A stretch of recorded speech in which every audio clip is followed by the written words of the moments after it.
Assalamualaikum warahmatullahi wabarakatuh. Selamat datang kembali di channel Mudah Berbahasa Inggris.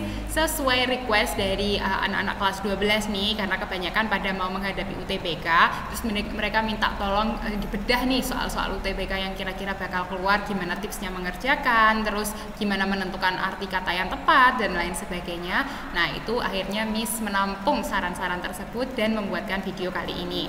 Nanti mungkin akan beberapa kali ya Miss buatkan video tentang bedah soal UTBK. Kalau kalian merasa video-video seperti ini bermanfaat atau punya usul-usul video lainnya, bisa nanti ditulis di kolom komen di bawah. Oke, kalau sudah penasaran gimana sih cara tips, trik, dan cara cepatnya ngerjain UTBK, langsung aja kita mulai ya videonya.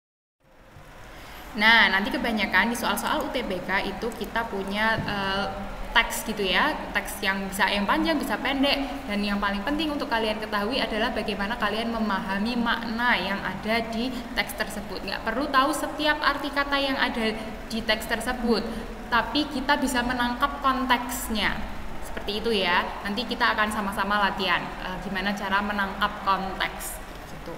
Miss, kalau kita tahu semua arti kata di dalam teks tersebut, ya itu lebih enak dan lebih baik, lebih memudahkan pastinya. Kita lihat di teks pertama kali ini. Nanti setelah teks pertama nih kita punya beberapa soal, nanti kita jawab soalnya bersama-sama. Terus nanti ada teks kedua dan teks ketiga dengan sistem yang sama ya. Kita lihat teks pertama. Most large company do not know how to make the best use of clever people. Employees who criticize the old ways of doing things and want to try out new ideas are disliked both by their colleagues and their bosses. Comments like they wouldn't listen to me or I kept presenting new product ideas only to hear nothing are typical of many, ini salah ketik ya, of many managers who become an entrepreneur. All of this causes frustration which can quickly lead to boredom. Often middle managers start to think only another 30 more years of working my way to retirement. At this point they want to find a way out. They need to get away from a job that is no longer attractive, so they decide to start up on their own, but they need something else, the challenge of taking risks. They are like people who climb a mountain by the most dangerous route. Entrepreneurial types needs to try out, to try out new things without knowing whether they will succeed or fail. They also want to prove that they can make it without big company support. As well as motivation, most successful entrepreneurs have a number of personal characteristics in common.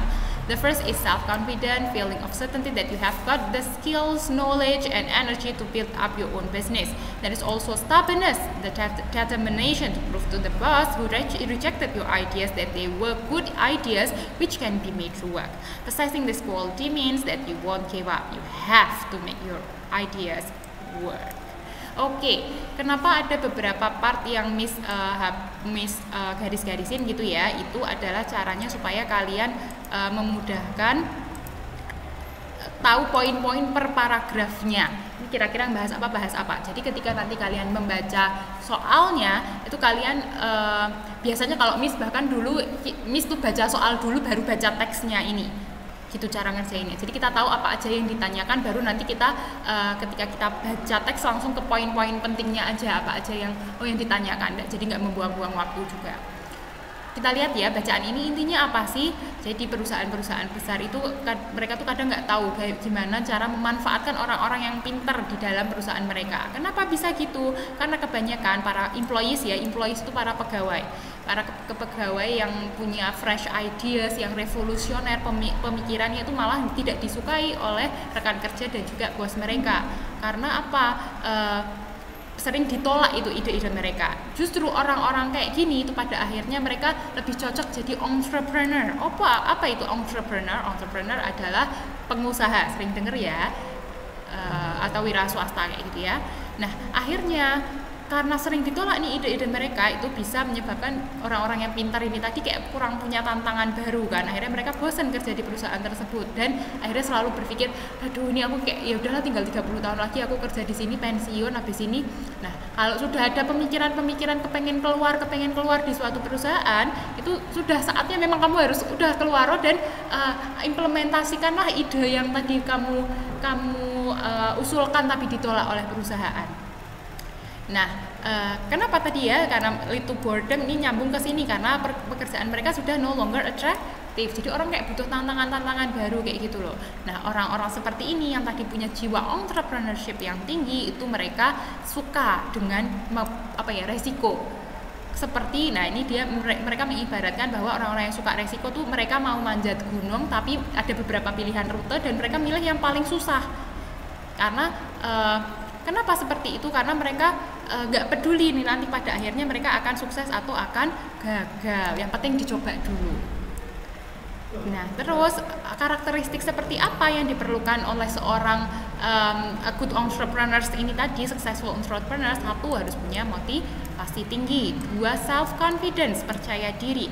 Kemudian yang ketiga apa? Stubbornness. Stubbornness ini apa? Keras kepala, tapi in a good way ya. Jadi keras kepalanya kenapa? Untuk membuktikan bahwa pada bos-bos mereka yang dulu-dulu yang menolak ide mereka, itu mereka bisa membuktikan bahwa apa yang mereka usulkan itu selama ini bagus dan bisa meningkatkan keefektifan dan efisiensi dari perusahaan. Makanya poin-poin yang Miss garisin ini tadi adalah poin-poin penting yang harus diketahui maknanya ini, maksudnya arahnya kemana untuk memudahkan kalian memahami bacaan.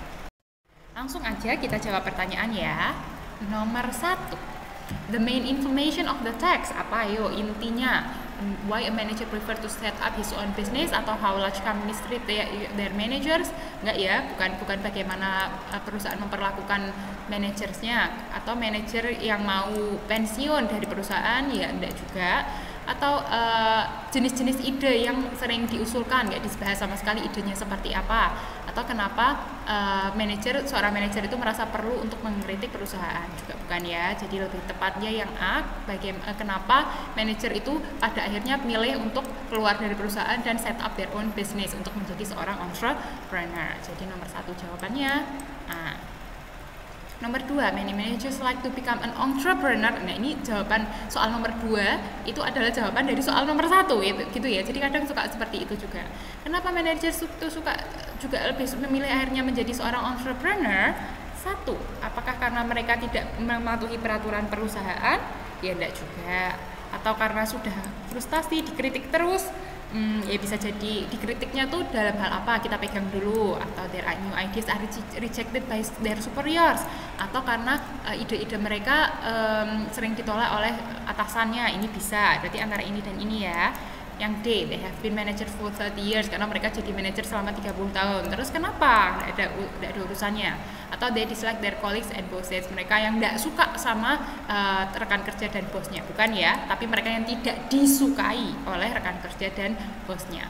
Berarti sekarang kita punya 2 pilihan nih. Kita lihat lagi. Apakah mereka jadi frustasi karena sering dikritik, atau lebih tepatnya karena ide mereka yang ditolak? Lebih tepat ke ide mereka yang ditolak kan, makanya akhirnya mereka menyebabkan jadi frustasi dan tidak disukai oleh bos dan rekan kerjanya. Jadi nomor 2 jawabannya yang C, lebih tepat. Nomor 3, we may conclude that a manager who become an entrepreneur is a person who manager yang akhirnya menjadi seorang pengusaha itu adalah orang yang suka apa? Mau income yang tinggi, penghasilan yang tinggi, tidak disebutkan. Atau karena suka manjat gunung, meskipun tadi diomongin kayak gitu, tapi lebih ke perbandingan bahwa orang-orang yang suka tantangan ini tadi sampai memilih kalau manjat gunung pilih rute yang paling susah gitu. Jadi ini juga kurang tepat. Atau doesn't need any support from others, apakah tidak butuh bantuan dari yang lain? Ya tidak mungkin juga. Kalian jadi pengusaha pasti nanti banyak kerjasamanya ya dengan menciptakan rekan kerja baru, mengontrol karyawan, nanti bermasyarakat dan lain sebagainya. Atau dares to take risk of failure, tapi apakah karena mau mengambil resiko kegagalan? Ya benar, karena tadi diomongin mereka tidak peduli whether they will succeed or fail. Jadi yang ini lebih tepat. Jadi seorang entrepreneur itu mereka tidak takut dengan kegagalan. Atau always make change to the environment, juga tidak disebutkan ya, jadi paling tepat yang D. Nomor 4, an entrepreneur is expected to be all of the following except. Nah, begitu kalian nemu soal ada except-nya, garisi dulu atau dilingkari dulu.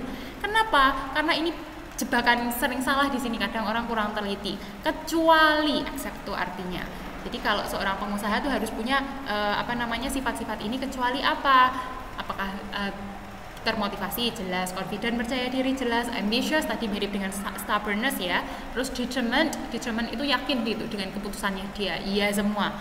Yang tidak adalah hesitant. Hesitant artinya apa? Hesitant adalah ragu-ragu. Seorang pengusaha tidak boleh ragu-ragu. Nah, Miss kalau sudah mulai pakai pilihannya kosakata ini sudah mulai pusing, Miss. Makanya tadi sudah kita garisi di teks kita sudah ada kata motivated, confident, determined ada ya. Yang belum ada tadi ambitious. Berarti pilihan kita tinggal C sama ambitious kita tahu dengan gampang. Ambisius dengan tadi kata stubborn itu sinonim, mirip, berarti itu sama maksudnya. Nah, kalau kalian tidak tahu arti hesitant tidak apa-apa, tapi kan kita sudah tahu bahwa yang 4 lainnya betul. Berarti yang ditanya yang salah yang mana? Yang salah tinggal yang yang kita belum yakin dengan arti katanya, tapi yang 4 kita tahu bahwa itu pasti betul.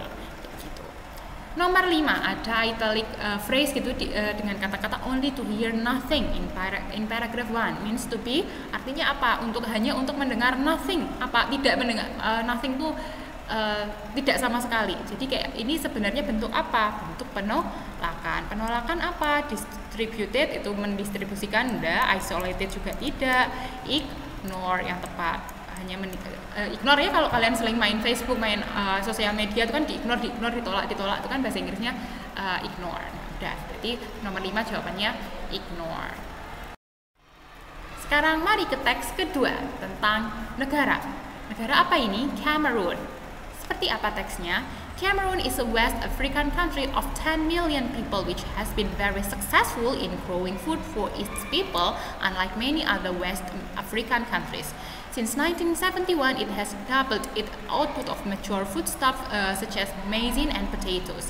Now it is one of the few African countries able to feed itself. Nah, ini few African countries able to feed itself, penting sekali.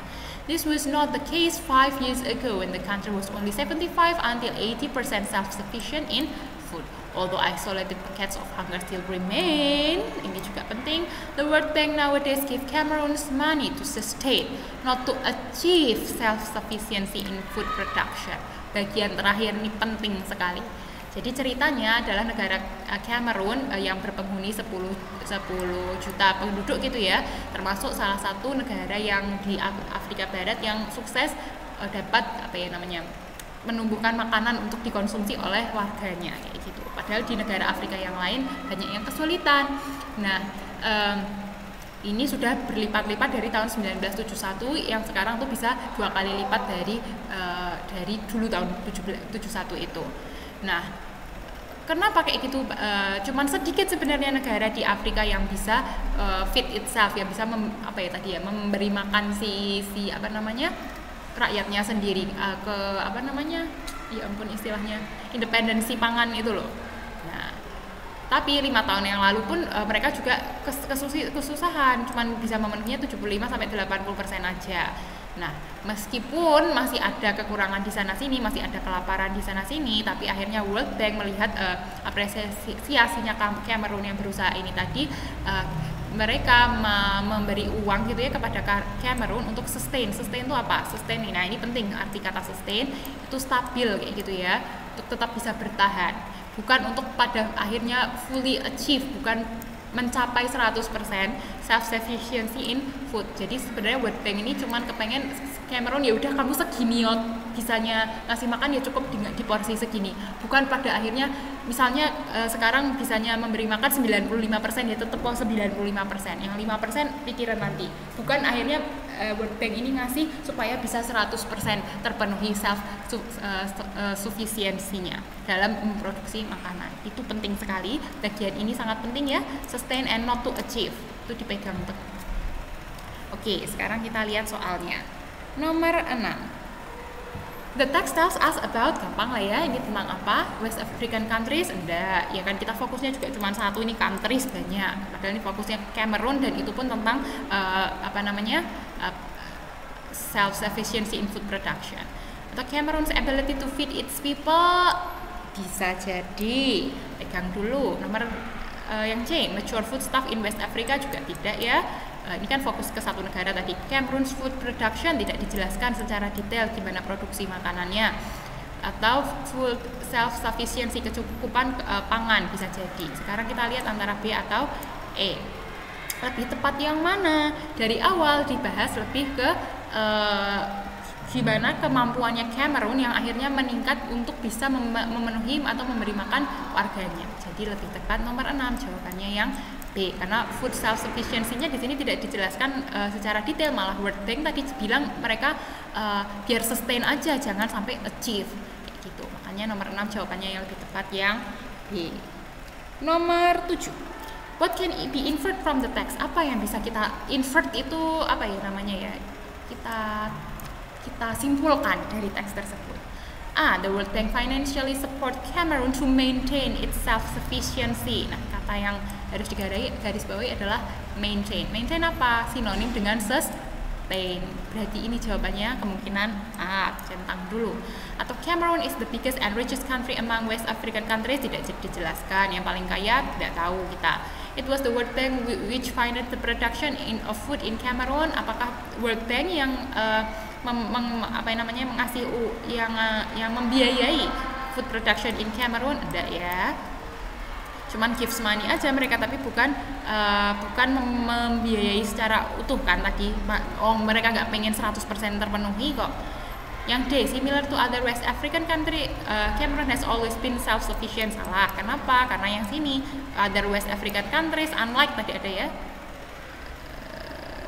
unlike many other West African countries, tidak seperti, berarti yang lain itu lebih tidak semaju Cameroon kayak gitu. Atau yang Cameroon has succeeded in its food production because of fertility of its soil, karena kesuburan tanah tidak dijelaskan juga. Berarti yang paling tepat yang A untuk soal nomor 7. Next kita punya teks ketiga nih. Ini menarik banget teksnya. Agak bertentangan gitu dengan mungkin opini kita selama ini. Kita lihat ya. Continued progress in advanced technology is not necessary. Already the technical progress in our world has caused severe pollution in the air and water. Although technical progress in previous years has been helpful, recent technology has significantly increased pollution. Another reason to stop technical progress is that many inventions which were developed for good are now used for powerful weapons or have been found to have serious side effects. For example, pesticide put inside particle boards to prevent termites has now been found to be toxic to human lives. Technology doesn't always bring good effects. For example, computers do much work faster than man, but man loses its job to a machine. Because no man can guarantee that technology will have only good effects and will used only for the benefit of man. We should delay the continued development of technology. Oke, dia poinnya utama ada di mana? Di awal paragraf dan di akhir. Ini nyambung mereka. Kenapa bisa seperti itu? Kita lihat, dia bilang kecanggihan teknologi ini saat ini yang terus berkembang tuh sebenarnya not necessary, nggak perlu. Kenapa? Karena dia jelas ini alasan-alasannya nanti. Makanya kita should delay. Delay ini apa? Menunda. Kita harus menunda dulu progres teknologi. Kenapa bisa seperti itu? Nah, dia menjelaskan tadi. Satu, teknologi ini menyebabkan polusi baik di udara maupun di air. Kemudian meskipun akhirnya banyak nih penemuan-penemuan teknologi yang signifikan yang awalnya dirasa untuk kebaikan umat manusia, tapi malah sekarang digunakan untuk pembuatan powerful weapons, untuk pembunuhan senjata massal dan lain sebagainya, atau bahkan punya efek-efek serius yang menyebabkan kerusakan baik pada diri manusia maupun pada lingkungan. Contohnya dia ngasih contoh pestisida yang dulunya dipakai untuk untuk rayap gitu ya, menghilangkan rayap dan lain sebagainya, tapi ternyata kalau kehirup atau konsumsi dan lain sebagainya ternyata bisa beracun untuk manusia. Nah, jadi intinya teknologi itu tidak selalu baik untuk manusia. Contohnya yang paling gampang dan paling kelihatan, apalagi untuk zaman kalian nanti ketika kalian sudah lulus kuliah, tambah perkembangan teknologi seperti apa kalau tidak dikontrol dari sekarang. Menurut teks ini ya, komputer itu ya memang membuat pekerjaan jadi lebih cepat gitu. Tapi pada akhirnya dengan adanya komputer banyak orang yang kehilangan pekerjaan. Misalnya dulu ada yang namanya tukang fotokopi. Nah sekarang sudah semakin jarang tukang fotokopi, ya semua di email. Dulu ada Pak Pos atau ada loper koran. Nah sekarang korannya aja kalian cari di internet, setiap hari update, sehari bisa berapa kali, jauh lebih convenient gitu ya buat kebanyakan orang. Akhirnya banyak orang yang dulunya profesinya sebagai loper koran hilang juga pekerjaannya. Nah, jadi gitu, teknologi itu tidak selalu menjamin punya good effects, punya efeknya baik, tapi juga makanya tadi ada beberapa side effect yang malah merusak. Jadi sebaiknya perkembangan teknologinya ini perlu di-delay, ditunda terlebih dahulu. Menurut teks ini, terserah kalian mau setuju mau enggak. Nah, sekarang kita lihat soalnya ya. Nomor 8, the author's purpose in writing this paragraph is, apa sih tujuannya dari penulis menulis paragraf ini? Apakah untuk mendeskripsikan polusi? Nggak cuma polusi yang dia jelasin ya, tadi tentang kehilangan pekerjaan dan lain sebagainya juga. Atau to show how advantageous advanced technology is for human beings, enggak, malahan betapa bergunanya kecanggihan teknologi, malah dia mengkritik ya. Atau to have people stop developing advanced technology, yang membuat orang supaya ya berhentilah mengembangkan teknologi, bisa jadi. Atau to explain invention in technology should be made, ataukah menjelaskan berbagai penemuan yang harusnya dibuat, enggak ya, malah dia bilang suruh di-delay. Atau to make people implement advanced technology, atau meminta orang untuk mengimplementasikan teknologi yang canggih, juga enggak, dia tadi mau menolak. Berarti yang paling tepat jawabannya yang C. Number 9, advanced technology has made people's life more comfortable. Nevertheless, ingat materi conjunctions dulu di kelas 12 juga ya, ini pernah dijelaskan. Nevertheless ini seperti but, ya kan? Jadi dia pertentangan, contrast conjunction. Jadi teknologi yang canggih itu membuat kehidupan manusia lebih mudah, lebih nyaman. Iya, tapi akan tetapi it is causing a lot of damage to the environment, bisa jadi. Atau many inventions were developed for good causes, atau karena penemuan-penemuan itu dikembangkan untuk kebaikan saja, belum tentu. Tadi dia jelasin ada dibuat untuk powerful weapon dan lain sebagainya ya. Atau it helps people to kill termites through pesticides. Enggak, itu cuma contoh aja. Atau many people are no longer unemployed, ini juga cuma contoh. It's useful and beneficial to people, enggak juga ya. Ini dia kita butuh pertentangan di sini. Berarti yang nah, ini causing damage to environment itu termasuk ke tadi ya, ke sini dan ke sini. Kalau ya tadi misalnya pestisida jadi merusak tubuh manusia, yang ini membuat orang-orang kehilangan pekerjaan, itu kan juga menyebabkan ketidakstabilan situasi sosial di masyarakat. Makanya itu juga merusak lingkungan termasuk. Nomor 10, in writing this passage, the writer's tone could be best described as. Nah, dalam menuliskan paragraf ini, tone-nya, arahnya penulis ini kemana? Persuasif, mengajak, deskriptif, menggambarkan, informatif, memberi informasi, criticize, mengkritisi, atau konservatif. Konservatif ini old fashion gitu loh, jadul lah intinya kayak gitu, lebih ke criticize, kan mengkritisi tadi advanced technology, seperti itu. Nah, that's all for the first video of UTBK lessons. I hope it will be useful. If you have any question or if you want to ask any questions, please let me know in the comment section down below. And I'll see you soon, students. Wassalamualaikum warahmatullahi wabarakatuh. Bye.